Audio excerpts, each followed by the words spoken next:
Le textile que nous portons aujourd'hui, certes, le faisceau d'Anfani est en belle promotion, mais beaucoup d'entre vous ont porté des habits importés, tissés ailleurs par des machines fabriquées par des scientifiques. Les chaises sur lesquelles vous êtes assis sûrement sont importées, fabriquées par des gens qui ont développé la science. C'est pour vous dire que nous avons besoin des gens qui produisent. Si nous voulons nous développer, nous ne pouvons pas continuer à être des éternels consommateurs. Alors, comment faire pour que les jeunes s'intéressent à la science? Je me tourne d'abord vers vous, enseignants, qui devraient aussi changer peut-être certaines choses dans la forme d'éduquer les enfants, surtout au primaire, pour qu'ils s'intéressent aux matières scientifiques, telles que les mathématiques en général, les sciences physiques. Trouver les méthodes, les moyens pour que chaque élève puisse comprendre et aimer. Il ne faudrait pas qu'à partir du calcul mental, que les élèves commencent à détester les mathématiques. Vous devez trouver la formule pour que chacun aime les sciences. Bien sûr, ça fait rire, mais c'est la réalité. Il y a certains qui ne sont pas bons dans le calcul mental, mais lorsqu'il est posé, il peut faire bien ses mathématiques. Donc, il ne faudrait pas le traumatiser pendant le calcul mental pour qu'il déteste totalement les mathématiques. Et je compte sur vous pour trouver toutes les voies et moyens pour que ces jeunes enfants puissent s'intéresser aux mathématiques. Mais mieux, nous ne pourrons pas changer notre système éducatif sans aller au tout début, notamment l'éducation de la petite enfance. Il faut que dès les 3 ans, que nous commencions à intéresser nos enfants à ce qui est science, à ce qui est mécanique. C'est quelque chose qui avait disparu.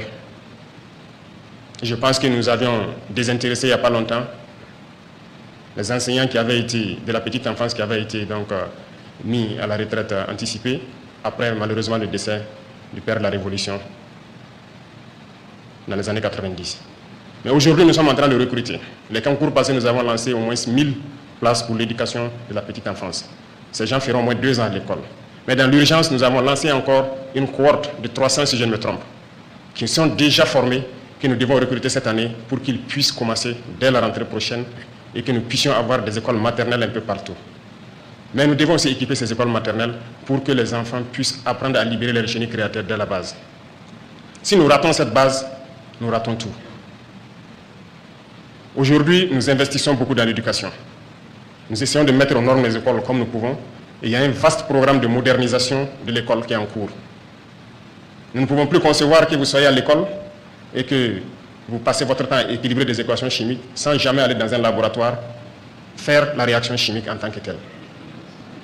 Nous travaillons pour cela.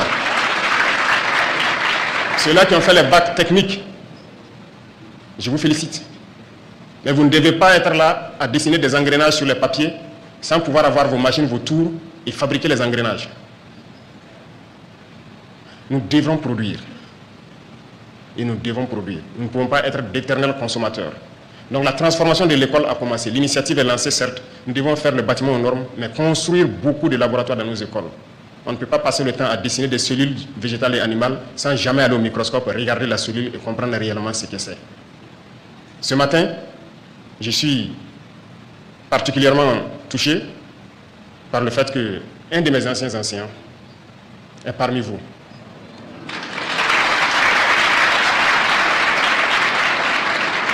Et il a été élu meilleur enseignant. Je le félicite, M. Zalé Adama.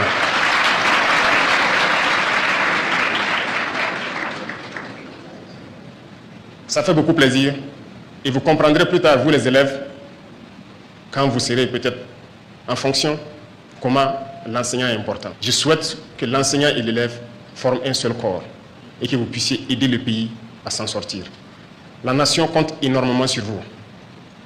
Et comme je l'ai dit, nous allons mettre tout en œuvre pour que notre enseignement puisse être un enseignement qui produise de la matière. Nous ne pouvons pas continuer à importer. Bientôt, nous allons dresser un centre au Burkina Faso qui sera comme donc un incubateur. Parce qu'il y a des gens qui n'ont peut-être pas eu la chance d'être à l'école, mais qui inventent, qui arrivent à reproduire, qui arrivent à créer.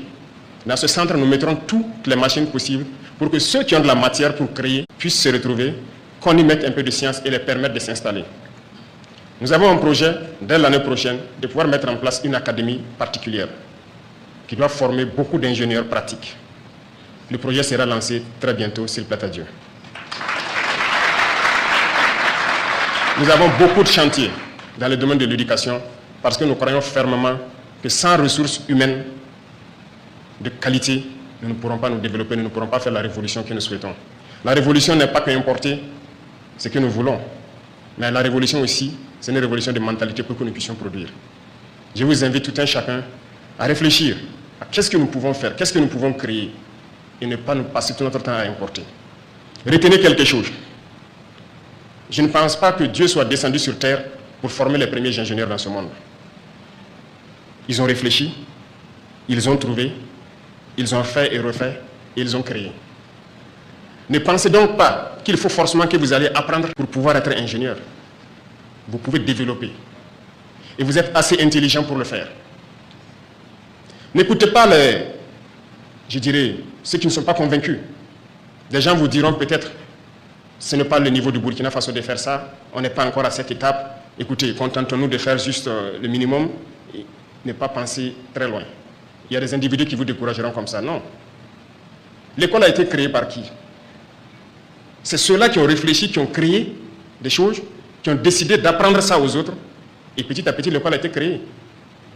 Est-ce que vous voulez me dire qu'on est incapable de créer quelque chose, nous? Vous êtes incapable de créer? Donc, désormais, en plus de l'école, il faudrait réfléchir, qu'est-ce qu'on peut faire? Et comme je vous ai dit, le centre sera mis en œuvre. Et vous tous qui êtes là, êtes susceptibles de passer là-bas, montrez ce que vous savez faire et on va vous accompagner à vous installer. Parce que tout ce que nous importons, nous ne pouvons pas continuer de le faire. Je disais au ministre que très bientôt, je vais peut-être interdire l'entrée des vélos au Burkina Faso.